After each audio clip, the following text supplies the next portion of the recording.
I'm on the left, but even I have to admit it. Liz Truss is a historical figure. Historical indeed. That's because she holds the record for the shortest lived premiership in British political history. History maker. But in those 49 days that she held power, Truss managed to rock the UK economy to its core. And now she's made the actual history books, with the publication of a new volume by political historian Anthony Seldon. It's called Truss at Number 10, How Not to be Prime Minister. And it uses interviews with staffers, civil servants and advisors to paint a detailed picture of the most chaotic premiership ever. Not in living memory, ever. But it turns out that it wasn't only chaotic, it was, according to Seldon, and I shouldn't laugh, downright homicidal too. The Independent has read the book and reports this gruesome revelation. Sir Anthony says a group of Miss Truss's Tory aides met to discuss the issue. One of her senior advisors, Alex Boyd, was told that Truss and Kwarteng were thinking they could still sort out the black hole with severe cuts. We've been told that they're looking at stopping cancer treatment on the NHS. Mr. Boyd's response was to ask, is she being serious? Writes Sir Anthony, while other aides said she had, quote, lost the plot. She's shouting at everyone that we've got to find the money. When we tell her it can't be done, she shouts back, it's not true. The money is there. You go and find it, they told the author. Speaking to The Independent, Mr. Kwarteng said, quote, I wasn't involved in any conversations about restricting healthcare, but that doesn't mean the Prime Minister and her team didn't discuss this. Now, I had to stop myself from laughing because this is crazy. This is objectively the most ridiculous thing I've ever read attributed to a serving or former Prime Minister. It defies belief. She's saying that cancer treatment on the NHS could be withdrawn. Now, Liz Truss's Chancellor was Kwasi Kwarteng, though Truss sacked him to save her own skin after their disastrous mini-budget sent interest rates rocketing. But there was, according to Seldon, someone else who had begged her for the job. One Jacob Rees-Mogg. The paper reports this. The author says Mr. Rees-Mogg urged Ms. Truss to abolish inheritance tax, replace all tax rates with a 20p flat rate, and organise a stunt to promote nuclear power. A stunt, that's what we have shown for, stunts. He writes that the then Cabinet Minister told Ms. Truss this, we should get a nuclear submarine to dock at Liverpool and plug it into the grid. That would show it's safe. Does that even work? Does that work? I mean, I don't. It's not like you're plugging in your iPhone into the mains. I don't know. Let's see the rest of this.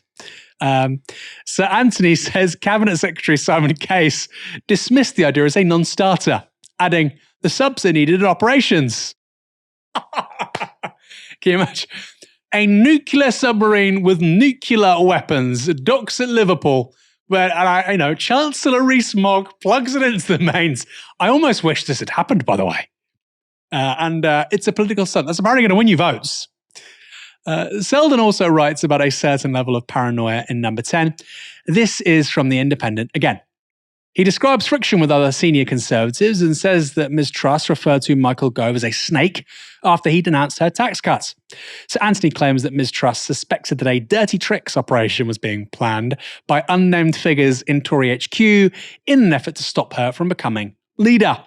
He says her allies feared there would be an attempt to, quote, intimidate her with talk of a thick dossier of her indiscretions, her drinking, cocaine use by others among her team in the event the dossier, quote, never materialized, says the author. Mike, we deserve to see this dossier, don't we? We absolutely do. I think Liz Truss is an interesting political figure, to put it mildly, right? So we have to remember she starts her journey as a Lib Dem, right? A Lib Dem who's anti-monarchy. And we see these clips of her speaking out against the monarchy. And even as she shifts to the right, so she shifts to the right and she becomes a Tory MP, as we all know, and then later on the leader of the party for like 5 minutes. But she actually votes to remain in the European Union, right? So she's not this kind of like radical, kind of cranky MP at this point. She's just a kind of like middle of the road conservative, nothing to make or to kind of like think about really.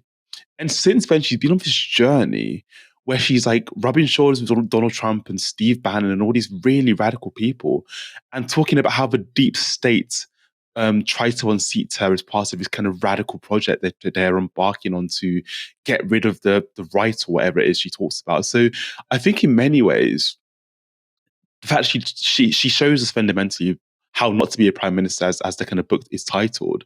But fundamentally, I think that political journey of going from like kind of the middle of the road Lib Dem anti-monarchy to being someone who's rubbing shoulders with Farage and Trump and being a cheerleader for Donald Trump. She literally goes over to the US, and I think earlier this year she was either on a panel with Donald Trump or just speaking about Donald Trump, and she says something along the lines of, "I'm here to warn you, Donald, about the kind of the forces that got me out of power, because I think they're after you too." And she's made it her mission, and her kind of her political project now focuses on kind of warning people of this kind of neo-Marxist revolution against the right in the UK. It's genuinely interesting. She thinks that Marxists have that much power in the UK. I kind of wish they did, but it's not the case at the moment. So yeah, I just think Liz Truss is someone that fascinates me. I'd love to know a bit more about what goes on in her head.